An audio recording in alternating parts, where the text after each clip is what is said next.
If you are somebody currently in the process of applying to grad school, some of these next questions may have came to your head. In fact, these are some of the most common questions that I have received through comments on my channel. So today I'm trying to address the most common misconceptions that I have seen to help you be better prepared to apply to grad school this year. Now, the first common misconception that I have noticed quite often is that a lot of undergraduate students, or even people that have taken time off of grad school, feel like they are not prepared or that their application won't be competitive if they do not have both conference presentations and publications. And while that would be amazing to have publications or conference presentations, most people, especially within the United States, are just not going to have the research skills, the research experiences, or the funding to be able to do good quality research to get published. So while you may hear that PhD students are all published, or that most of the people go into grad school with publications, this is just frankly not the truth. In fact, I would argue most people entering into a PhD program in the United States have never done a publication and may have never even done a conference. So I would take all that pressure off of you to let you know you totally can still get into grad school without either one of those. In fact, when I was applying to grad school, I not only did not have conference experience, I also never even knew how to write an article to get published. And if I'm being honest, I am now in my 4th year and I have just got my first publication. So while there may be, again, a lot of external noise or pressure to do all of these wonderful academic things, this will not impact your application to get into a PhD program, especially in the United States. The next one you hear all the time, and even when people tell you it's not that big of a deal, you still feel like it is. But today, I need you to believe me. I need you to trust me that your GPA is not the most important part of your application. In fact, if you're interested in knowing about the most important parts of your applications, I have a past video that will go through the most important aspects of your grad application. But a GPA, while it is important, it won't necessarily make or break you, especially if you're only a few points off here and there.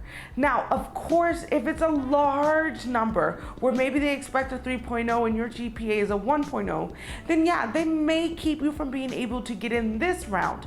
But through working at it, by taking additional summer courses, by building your GPA, by building up through maybe postdocs if you're in the STEM field, you're able to pad your GPA to make things better. So while you may have made mistakes or had a rough time in your undergraduate career, that is not going to stop you from getting into a PhD program if that is your ultimate goal. But if you're very close, if it's a 3.0 and you're at a 2.7, if it's a 3.3 and you're at a 3.0, I definitely would not give up hope.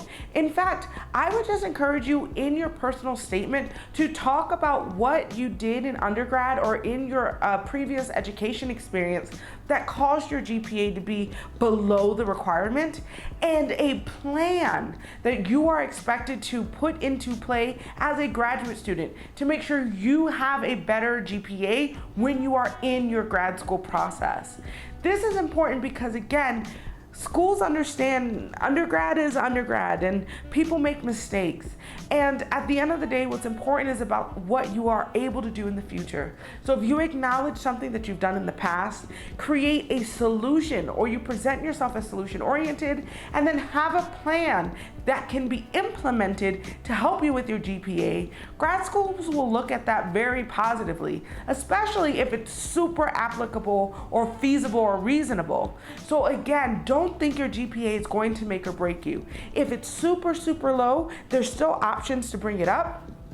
But if it's very close, I wouldn't stress it too much. I would go ahead and work on the most important parts of your application and refine and refine and refine your personal statement, and make sure you're addressing your plan to do better in the future, or to be a more, academically prepared student in the future and in your grad school process. The next one is actually really near and dear to my heart because I have degrees that are technically not the same degree as my PhD. And this misconception is that you have to apply to the same programs that your undergraduate degree was in.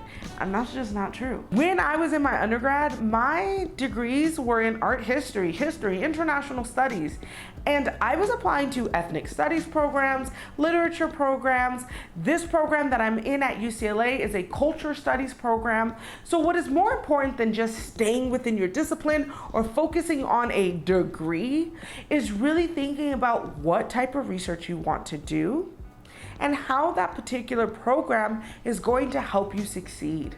And so when you are thinking about or looking into what program to apply to, don't pigeonhole yourself into specific degrees, but instead think more broadly about your topic, about your methods, about the type of research you want to do, and see what programs help you achieve those goals. I also think it's important to say if you're somebody who has a different degree, that doesn't necessarily make you less competitive than somebody that has a matching degree.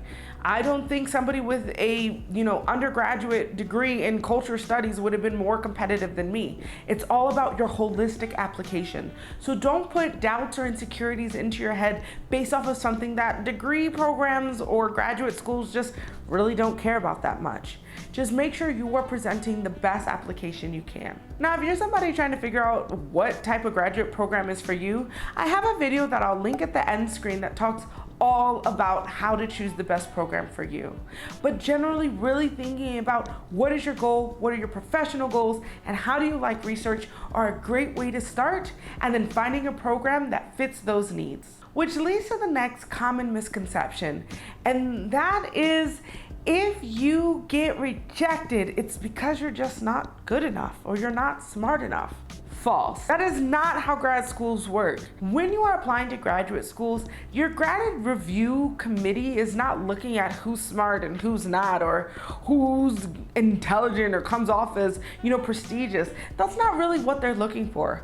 Graduate schools are really interested in understanding how well does your research and your desires or your goals fit into the resources and the faculty and the mission of the department that you are applying to. So when it comes down to who gets rejected and who gets accepted, it's not because you're not good enough or you're not smart enough. Sometimes it's because you have an image of a degree or a university that you really want to go to, but what you want to do with your degree and your university just don't quite make sense. And so a great example would be if I were to apply to UCLA's African American Studies program and want to study cultural studies. Now, for me, African American Studies makes sense for somebody who's interested in Black identity. But most of the faculty at UCLA that are in the AFAM department look more at social science-y type things, specifically looking at mass incarceration, looking at food insecurity, houselessness, and things to that nature. So while I am a smart person, there's not a lot of faculty in that department that is going to focus on cultural studies.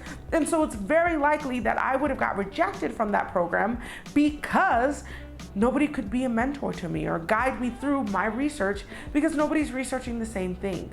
Which is why it's so important that you do background research on the programs that you are applying to make sure that your goals and your dreams and your research fits into the program, and you're not just following a name, or you're not just pigeonholing yourself into a degree because that's what you think you should do.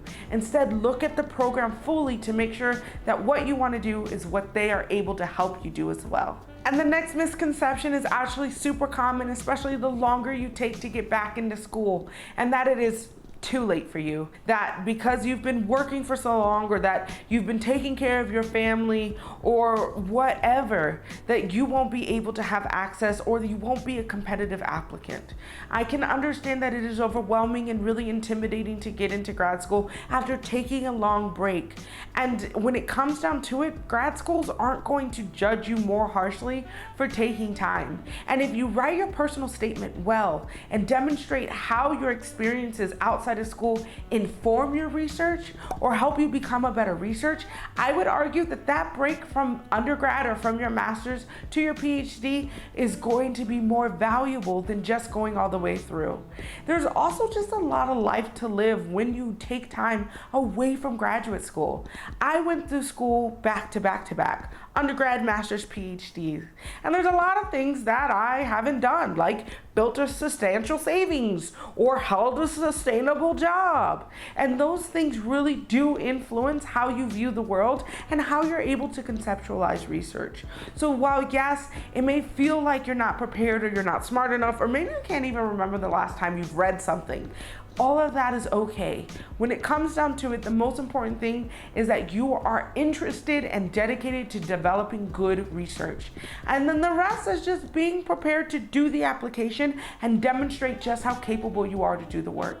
So if you're somebody interested in that support, definitely check out my grad admissions playlist.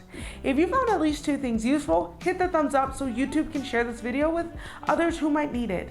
And as always, your support helps a small YouTuber like me continue to grow. So I want to thank you so much for watching, and I will see you next week.